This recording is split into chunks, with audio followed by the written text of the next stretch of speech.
ಬಿಜೆಪಿಯ ಹಾಲಿ ಶಾಸಕರಿಗೆ BSY shock 4ರಿಂದ 6 ಶಾಸಕರಿಗೆ ಬಿಜೆಪಿ ಟಿಕೆಟ್ ನೀಡಲ್ಲ. ಕಲಬುರಗಿಯಲ್ಲಿ ಮಾಜಿ ಸಿಎಂ ಬಿಎಸ್ವೈ ಬಾಂಬ್ ಸಿಡಿಸಿದ್ದಾರೆ. ಬಿಜೆಪಿಯ ಹಾಲಿ ಶಾಸಕರಿಗೆ ಬಿಎಸ್ವೈ ಶಾಕ್ ಕೊಟ್ಟಿದ್ದು 4ರಿಂದ 6 ಜನ ಶಾಸಕರಿಗೆ ಬಿಜೆಪಿ ಟಿಕೆಟ್ ನೀಡಲ್ಲ ಅಂತ ಬಿಎಸ್ವೈ ಹೇಳಿದ್ದಾರೆ. 4-5 ಶಾಸಕರನ್ನ ಬಿಟ್ಟು ಬೇರೆ ಎಲ್ಲರಿಗೂ ಕೂಡ ಟಿಕೆಟ್ ಕೊಡ್ತಾರೆ.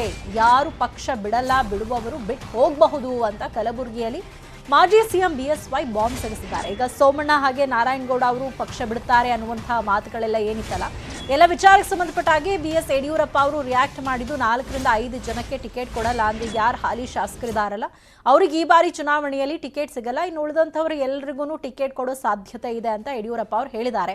ಇನ್ನು ಯಾರಾದರೂ ಪಕ್ಷ ಬಿಡೋ ನಿರ್ಧಾರ ಮಾಡಿದ್ರೆ ಬಿಟ್ಟು ಹೋಗಬಹುದು ಅಂತ ಕೂಡ ಯಡಿಯೂರಪ್ಪ ಅವರು ಹೇಳಿದ್ದಾರೆ. ಮಾಡ್ತಾ ಇದ್ದೀವಿ, ಆದಷ್ಟು ಬೇಗ ಪಟ್ಟಿ ಬಿಡುಗಡೆ ಮಾಡಿ ಕೆಲಸ ಶುರು ಮಾಡ್ತೀವಿ. ಯಾರು ಬರ್ತಾರೆ ಅವ್ರಿಗೆ ಸ್ವಾಗತ, ಯಾರು ಹೋಗ್ತಾರೆ ಅವರ ಸಂತೋಷದಿಂದ ಹೋಗ್ಬೋದು. ಬಂದವ್ರಿಗೆ ಸ್ವಾಗತ ಮಾಡ್ತೀವಿ, ಬರೋವ್ರಿಗೆ ಇನ್ನೂ ಅನೇಕ ಜನ ಬರಬೇಕು ಅಂತಿದ್ದಾರೆ, ಅವ್ರಿಗೆ ಸ್ವಾಗತ ಮಾಡ್ತೀವಿ. ಬಹುತೇಕ ಹಾಲಿ ಶಾಸಕರಲ್ಲಿ 4-6 ಜನ ಬಿಟ್ಟು ಉಳಿದವರು ಎಲ್ರಿಗೂ ಸಹ ಈ ಬಾರಿ ಸೀಟ್ ಕೊಡುವಂತ ಸಂಭವ ಜಾಸ್ತಿ. ಕೆಲವು ಬಿಜೆಪಿ ಶಾಸಕರಿಗೆ ಈ ಬಾರಿ ಟಿಕೆಟ್ ಸಿಗಲ್ಲ ಅಂತ ಯಡಿಯೂರಪ್ಪ ಅವರು ಏನ್ ಹೇಳಿದಾರಲ್ಲ, ಯಡಿಯೂರಪ್ಪ ಹೇಳಿಕೆಯನ್ನ ಅಲ್ಲಗೆಳೆಯೋದಿಲ್ಲ ಅಂತ ಬಿಜೆಪಿ ರಾಜ್ಯಾಧ್ಯಕ್ಷ ನಳಿನ್ ಕಟೀಲ್ ಕುಮಾರ್ ಕೂಡ ಹೇಳಿದ್ದಾರೆ. ನಳಿನ್ ಕುಮಾರ್ ಕಟೀಲ್ ಅವರು ಯಡಿಯೂರಪ್ಪ ಅವರ ಮಾತಿಗೆ ರಿಯಾಕ್ಟ್ ಮಾಡಿದ್ದು, ಹೌದು ಯಡಿಯೂರಪ್ಪ ಅವರ ಮಾತನ್ನ ಅಲ್ಲಗೆಳೆಯಲ್ಲ ಅಂತ ಕಟೀಲ್ ಅವರು ಹೇಳಿದ್ದಾರೆ.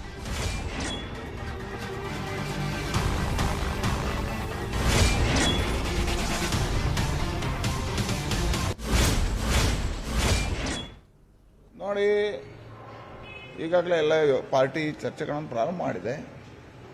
ಬಾಕಿರೋದು ಯಾರಿಗೆ ಸ್ಥಾನ ಕೊಡಬೇಕು, ಯಾರಿಗೆ ಕೊಡಬಾರ್ದು ಅಂತ ಹೇಳುವಂಥದ್ದು ನಮ್ಮ ಹೈಕಮಾಂಡ್, ನಮ್ಮ ವಿಶೇಷವಾಗಿ ಪಾರ್ಲಿಮೆಂಟರಿ ಬೋರ್ಡ್ ತೀರ್ಮಾನ ಮಾಡುತ್ತೆ. ಹಾಗಾಗಿ ಇವತ್ತು ಈಗ ಏನೇನು ಚರ್ಚೆಗಳಾಗಬೇಕು ಅದು ಆ ಹಂತದಲ್ಲಿ ಆಗುತ್ತೆ, ಮಾಡ್ತಾರೆ. ಅದಕ್ಕೆ ಹೇಳಿದ್ದೇನೆ, ಪಾರ್ಲಿಮೆಂಟರಿ ಬೋರ್ಡ್ ನಿಶ್ಚಯ ಮಾಡುತ್ತೆ, ಆ ಹಂತದಲ್ಲಿ ಚರ್ಚೆಗಳು ನಡೀತದೆ. ಯಡಿಯೂರಪ್ಪನವರು ಮಾನಸಿಕವಾಗಿ ಅವ್ರಿಗೆ ಮಾಹಿತಿ ಇರೋ ಕಾರಣಕ್ಕೋಸ್ಕರ ಹೇಳಿಕೆ ಕೊಡ್ತಾರೆ. ಅದಕ್ಕೆ ಹೇಳಿದೆ, ನಾನು ವಿರೋಧ ಮಾಡಲಿಲ್ಲ. ಪಾರ್ಲಿಮೆಂಟರಿ ಬೋರ್ಡ್ ನಿಶ್ಚಯ ಮಾಡುತ್ತೆ, ಹಾಗಾಗಿ ಆ ಹಂತದಲ್ಲಿ ಚರ್ಚೆ. ಇವತ್ತು ಈ ರಾಜ್ಯದ ಹಂತದಲ್ಲಿ ಯಾವುದೇ ಚರ್ಚೆಗಳು 4 ಶಾಸಕರಿಗೆ ಟಿಕೆಟ್ ಸಿಗಲ್ಲ. ಬಿಎಸ್ವೈ ಹೇಳಿಕೆ ವಿಚಾರಕ್ಕೆ ಸಂಬಂಧಪಟ್ಟ ಹಾಗೆ ಯಡಿಯೂರಪ್ಪಗೆ ಈ ಬಗ್ಗೆ ಮಾಹಿತಿ ಇರಬಹುದು ಅಂತ ಬೆಂಗಳೂರಲ್ಲಿ ಸಚಿವ ಆರ್ ಅಶೋಕ್ ಅವರು ಹೇಳಿದ್ದಾರೆ. ಟಿಕೆಟ್ ಬಗ್ಗೆ ಬಿಎಸ್ವೈ ಹೈಕಮಾಂಡ್ ನಿರ್ಧರಿಸ್ತಾರೆ, ಯಾರಿಗೆ ಟಿಕೆಟ್ ಕೈ ತಪ್ಪುತ್ತೆ ಅನ್ನೋದು ನನಗೆ ಗೊತ್ತಿಲ್ಲ ಅಂತ ಬೆಂಗಳೂರಲ್ಲಿ ಸಚಿವ ಆರ್ ಅಶೋಕ್ ಹೇಳಿದ್ದಾರೆ. ಕೇಂದ್ರದ ಸಂಸದೀಯ ಮಂಡಳಿಯಲ್ಲಿ ಯಡಿಯೂರಪ್ಪನವರು ಇದ್ದಾರೆ, ಅದರಿಂದ ಮಾಹಿತಿ ಇರಬಹುದೇನೋ.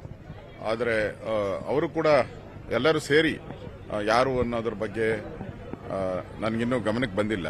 ನಾನು ಹಿಂದೇನು ಕೂಡ ನಾನು ಎಲೆಕ್ಷನ್ ಕಮಿಟಿಯಲ್ಲಿ ಇದ್ದೆ. ನಾನು ಕೂಡ ಒಟ್ಟಾರೆ ನಾವು ಯಡಿಯೂರಪ್ಪನವರೆಲ್ಲ ಕೂತು ಚರ್ಚೆ ಮಾಡಿ ಚುನಾವಣಾ ಸಮೀಕ್ಷೆಗಳೇನು ಬಂದಿದೆ, 3 ಸಮೀಕ್ಷೆಗಳನ್ನು ಮಾಡಿಸಿದ್ರಿ, ಅದರ ಆಧಾರದ ಮೇಲೆ ಕೊಡ್ತೀರಿ. ಯಾಕಂದರೆ ಕೇಂದ್ರದ ಸಂಸದೀಯ ಮಂಡಳಿಯಲ್ಲಿ ಯಡಿಯೂರಪ್ಪನವರು ಇದ್ದಾರೆ, ಅದರಿಂದ ಮಾಹಿತಿ ಇರಬಹುದೇನೋ. ಆದರೆ ಅವರು ಕೂಡ ಎಲ್ಲರೂ ಸೇರಿ ಯಾರು ಅನ್ನೋದ್ರ ಬಗ್ಗೆ ನನಗಿನ್ನೂ ಗಮನಕ್ಕೆ ಬಂದಿಲ್ಲ. ನಾನು ಹಿಂದೇನು ಕೂಡ ನಾನು ಎಲೆಕ್ಷನ್ ಕಮಿಟಿಯಲ್ಲಿ ಇದ್ದೆ. ನಾನು ಕೂಡ ಒಟ್ಟಾರೆ ನಾವು ಯಡಿಯೂರಪ್ಪನವರೆಲ್ಲ ಕೂತು ಚರ್ಚೆ ಮಾಡಿ ಚುನಾವಣಾ ಸಮೀಕ್ಷೆಗಳೇನು ಬಂದಿದೆ, 3 ಸಮೀಕ್ಷೆಗಳನ್ನು ಮಾಡಿಸಿದ್ರಿ, ಅದರ